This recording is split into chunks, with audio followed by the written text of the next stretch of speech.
Merci beaucoup. Tu dis quand tu es pressé. C'est bon pour moi.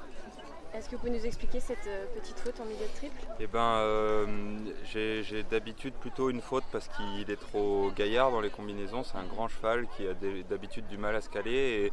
Et aujourd'hui, dès le paddock, j'avais beaucoup de recul. Donc c'est vraiment ce qu'on cherche avec lui depuis que je le travaille et que je le monte. Donc il sautait très bien, hein. J'ai rien à lui reprocher vraiment. Et j'aurais dû un petit peu plus l'appuyer dans cette combinaison-là. Il m'a manqué un tout petit peu de moyens, mais normalement les moyens c'est sa qualité principale. Donc je suis resté un tout petit peu sur le mode d'habitude, alors que le cheval il était très très respectueux, très attentif.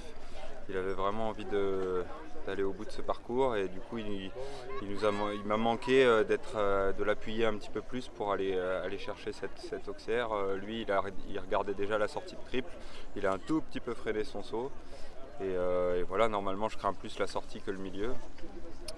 Donc je suis évidemment déçu parce que c'est une toute petite faute sur un cheval qui était très en forme, qui sautait très bien et ça coûte 2 médailles quand même.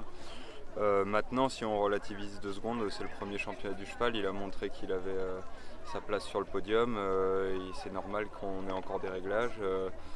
Donc je suis partagé, forcément à chaud c'est plus la déception qui prime parce que l'équipe comptait sur moi et qu'il y avait la place de garder ses médailles. Donc je suis forcément un peu déçu, mais je suis très très content du cheval et il m'a montré encore des progrès incroyables, notamment aujourd'hui au concours hippique où il était d'une sérénité et d'une sécurité fantastique, mais du coup j'aurais dû changer un tout petit peu mon équitation par rapport à d'habitude.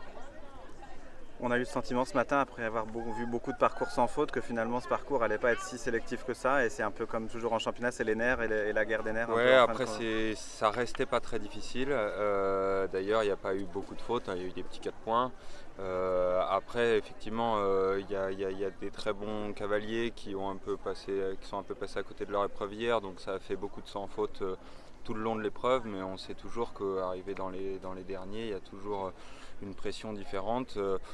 Après, je pense vraiment que la qualité des cavaliers qui étaient dans les 10 derniers, la pression, elle joue vraiment peu. Moi, c'est pas du tout ça. C'est vraiment la petite analyse technique que je vous ai dit avant. Donc, après, une barre de CSO, ça tombe de rien. Même avec un bon parcours, on peut très vite faire des fautes. Donc c'est ça qui rend l'enjeu et le sport palpitant, mais qui rend aussi ce sport difficile. Quels vont être vos objectifs pour la fin de saison? J'ai cru comprendre que vous pourriez participer au nouveau CCI 5 étoiles qui est organisé aux États-Unis. Mes 2 autres chevaux vont aller effectivement faire les 2 5 étoiles de fin d'année. Il y a Vittorio Dumonte qui va aller aux États-Unis et il y a Vegas qui va aller à Pau en fin d'année. Voilà, encore une belle fin de saison, j'espère qu'il se profite. Merci. Merci. Merci Maxime.